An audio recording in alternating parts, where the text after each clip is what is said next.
Hey everybody, welcome to a mini episode of No Story is Sacred. If you've never listened before, we're four siblings who grew up talking about the art of storytelling. Now that we're adults, we're still talking about it, but we're inviting you to join the conversation. I'm Brendan. I'm Pippin. And I'm Alex.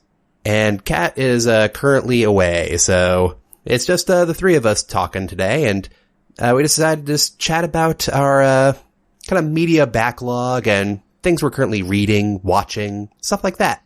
Yeah. Because sometimes it's nice to just have a chat with the people you like about things you like. Or don't like, depending on how this goes. Yeah, and it's also that's a good litmus test of what we want to talk about in the future. That's true. That's true. Remind each other of our own individual tastes. And hubris. He says, speaking for himself. Speaking for myself, one book I finished in audio format recently, so half cheating, half not, whatever. Audiobooks count. Yeah, commutes are a thing. Yeah. I recently finished The City Stained Red by Sam Sykes. Ooh, how was it? Because you're both D&D nerds as well, it very much was as described, I think, by the author himself, a love letter to D&D. But not in the obnoxious D&D books style, which I don't really like doing direct tie-in stuff I've found nowadays. Yeah. There was a time when I'd read Star Wars novels just because they were the literary equivalent of a Twinkie, but this one actually kind of held up on its own. It's clearly inspired by D&D tropes, but it's its own thing. And magic works differently here, that kind of stuff. My magic is different. Yes, and superior. It's magic works different. Mortals having magic, yeah, it's a thing. Deities are aloof and not really interacting, but there are demons and they are mean. Dun dun dun. That sounds fair. Yeah. And you have a guy who is trying to do his best to retire at the beginning of the story, so you know how that's not gonna work. And you're just along for the ride as basically a merry band of bastards goes about trying not to screw everything up. Merry Band of Bastards is the group chat name of any adventuring party. Yes. Or Prestidigitation if it's an all-female adventuring group.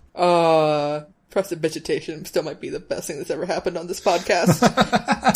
That is true. So that's a book I recently read. Oh, speaking of people retiring and not being able to, I watched John Wick 3 without having seen John Wick 2 because fuck. Continuity. Yeah, who needs it? Not John Wick, that's for sure. Haha. Because I was, having watched John Wick 1, I knew the basics. Yeah. And I was able to piece together that shit went down in John Wick 2, but shit went down in John Wick 1, so... Yeah, and usually in those kinds of movies, the first installment, and usually just repercussions of the first installment. Yeah. It's one of those weird kind of end of traditions. Yeah. Well, one of the lines people kept saying was all of this... Oh, wait, you're the guy who did all this because of a dog? And John Wick going, yeah. And I'm like, yeah, John Wick, you did. It wasn't just the dog. It wasn't just the dog. But the dog was a big component. Dog was a big component. Dog was the only component. Theon Greyjoy had it coming. Theon Greyjoy really fucking dead. But yeah, it was a great time. Again, just like John Wick 1, action sequences loosely strung together with a plot. Yep. A lot of going, no human can survive this. And a scene early on taking place in the New York Public Library. And me knowing too much about libraries. And, spoiler alert, John Wick kills somebody with a book that was on the shelf but contained trinkets of his. It was a book holder thing where you carve out the pages and it's a secret thing. Yeah. Yeah. Nouns. But it was on the shelf. And I'm like, I realized that you were looking up a very obscure thing, but it's also just on the shelf. Nobody found it before. And also the one reference librarian you talked to knew exactly what you were talking about and didn't have to do the reference interview. And also the patron at the computers across the floor that I totally saw didn't get up at the sound of fighting or murder. And also, you re-shelved the book. Oh, that bastard. No, y'all don't re-shelve books. I like how that was the worst offense. That's how we get statistics and no shit is being used. Now, Pip, when he killed the guy with the book, I'm guessing he kind of smashed him on the head with it. Did he just drop the book down there and said now that's some heavy reading? He did not. John Wick, is not big on the murder puns. I was going to try and come up with something better, but the only other thing coming to mind was Conan the Librarian's Dewey Decimal System.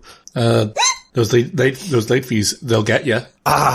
Late fees are killer. Nice. Oh. But yeah, I watched it with a friend, and that whole sequence, I was doing hand gestures and everything. I still remember, this is a little sidebar here, didn't you guys watch Sky Captain in the World of Tomorrow with editors? We did. And didn't one editor in particular walk out from that movie shouting, "Fucking Helvetica"? Well, because it wouldn't have existed at the time. It wasn't invented yet. Yep. And this is why you hang out with nerds, because they're the ones who notice the historical inaccuracies of fonts. I've seen him do it with other shit. Yep. That's just my favorite random story that involves fonts. Fucking fonts, y'all. Alright. But yeah, that's the most recent thing I watched. Yeah. So Al, what about you? Recently, for book club, I read, and also technically, listened to, but, commutes happen, was Mistborn. And the first book in the, the series is Mistborn. The first book is The Final Empire. It's Final Fantasy all over again. So I'm not too familiar with the Mistborn series. What's, I know of it. People give themselves heavy metal poisoning to do magic. Oh. Like you do. Like you do. Totally normal behavior. They legit drink concoctions of pewter. Ew. Here's the thing. That's not the weirdest thing I've read for people to get magic. No. But they do it regularly.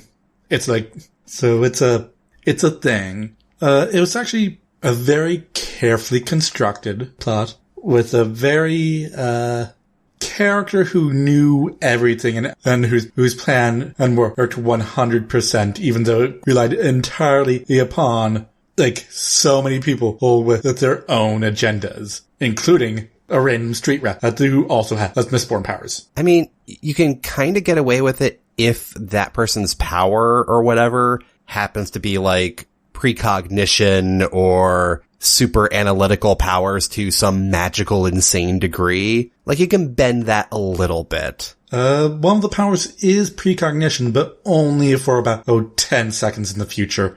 And you see all possibilities. And if someone else is also using that power at the same time, it just becomes a whole entire scattershot. Oof. Ew. Probably causes one hell of a headache, too. Yes. I was trying to figure out the way to do the same joke.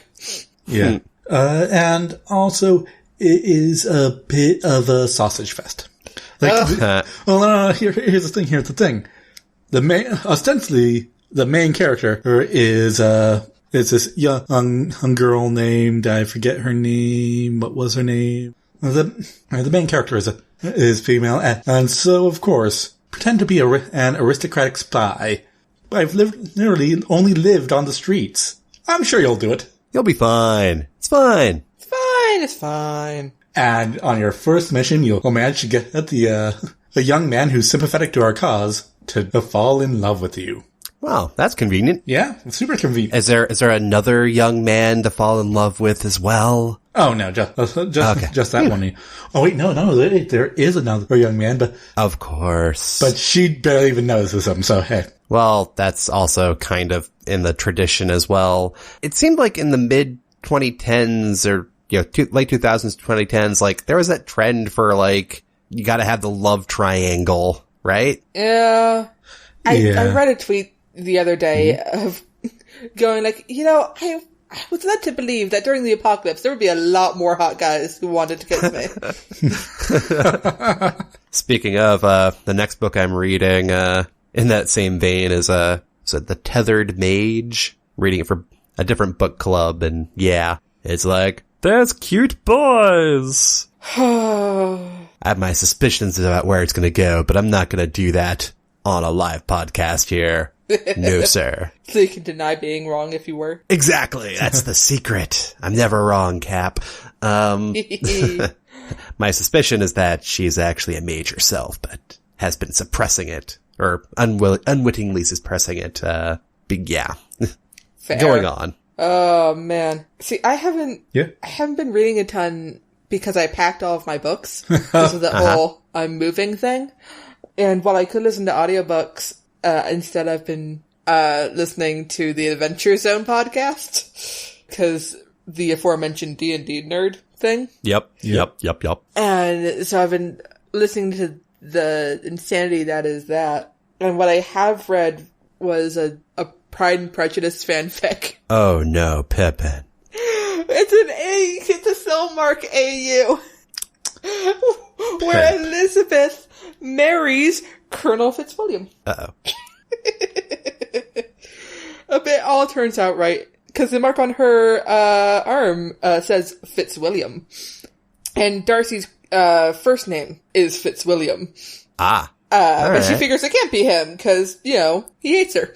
And he's an asshole. Yeah. Yeah. Alright, so I think that's a pretty good snapshot about the stuff that we've kind of been partaking in recently, right? Want to do a quick stuff you're looking forward to? Oh, stuff I'm looking forward to.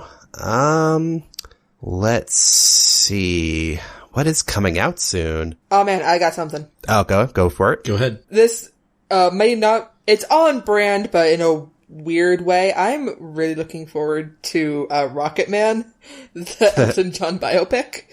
Because, they break into songs, so therefore it's a musical, which is why it's on brand for me. Right on. And it's queer, so again, on brand for me. But no, I watched the trailer, and I was like, that looks like a lot of fun. I don't know if it's going to be good, but it looks fun. It looks like I would have a good time watching that movie. More of a spectacle than Aladdin. Shots fired! Oh, God. Da. I should watch it before I judge it, but it does not look good. Aladdin, not Rocket Man. What I'm looking forward to. I'm kind of looking forward to Mario Maker coming out next month. Woo! Mario Maker. Which is not story related at all, but it's video games and it's probably going to take up a lot of attention of mine for a little while. And it's a creative endeavor kind of game. Oh yeah. And with multiplayer, I was telling Alex, I have this concept that I want to work on where it's like the thief's dilemma, where you have both players trying to race to the end, but you get the option to either trust your opponent or betray them. If you both do trust, you have a medium difficulty course. If one trusts, the other betrays. The betrayer gets an easy course. The betrayed gets a difficult one. Oh. But if you both betray, you're both screwed. Damn. Wait, what is Mario Maker? You make your own Super Mario levels, Pep. Fair enough. Deaddove.gif. You don't know what you were expecting. Don't eat that bit.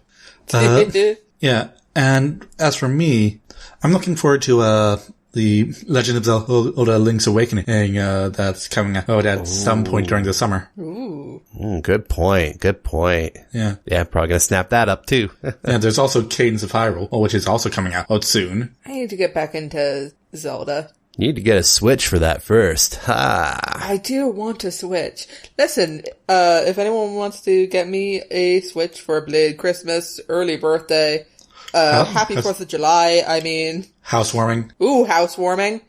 I have dreams. You dreamed a dream of times gone by? When hope was high in life, worth living. So do we have anything else for this minisode, you guys? I don't think so. Yeah, maybe we'll touch back in later on at the next minisode and see maybe what tote bag of books Kat was reading in the meantime. Yeah.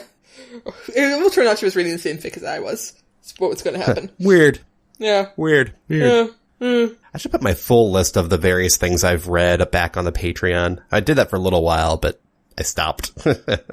'Cause I'm lazy. Fair enough. Okay, so who wants to take us out here? I can do it. As always, if you have an idea or prompt to submit, head on over to nostorysacred.com/submission. Follow us on Twitter at nostorysacred, or send an email through contact@nostorysacred.com. Your hosts have been Alex McDonald, Brendan McDonald, and Pippin McDonald. Editing for this episode done by Brendan. Transcript done by Ashley DaCosta. Art by Jay Wolf. Show notes and transcript are available at nostorysacred.com. Thanks for listening, everyone, and please rate, review, and subscribe to No Story Sacred. You can also visit our Patreon page to support the show and get neat rewards at patreon.com/nostorysacred. Until then, we're No Story Sacred, and any story can be changed. I'm Alex. I'm Brendan. And I'm Pippin. And we're No Story Sacred.